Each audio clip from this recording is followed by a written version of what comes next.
common problem with the Mini Cooper D is the start-stop sometimes stops working.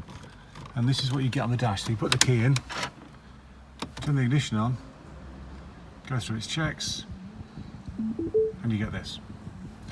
Now the cause of this is this sensor down here.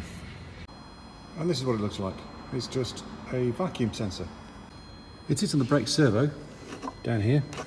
And to get to it, you have to take off the windscreen wipers, arms, and the scuttle cover, which I've done here.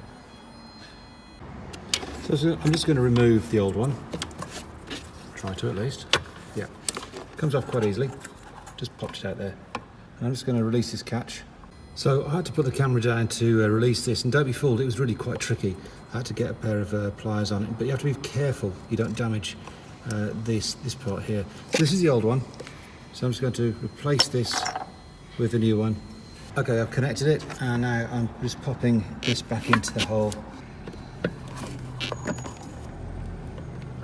All right, we're good. Now let's have a look, see what happens when you start the car. Okay, so I've put the key in. I'm just going to press the ignition without starting it. Now, before when I did this, it immediately came up start-stop with the arrow. Now it's gone away now. I'm going to start the car. Yeah, we're good.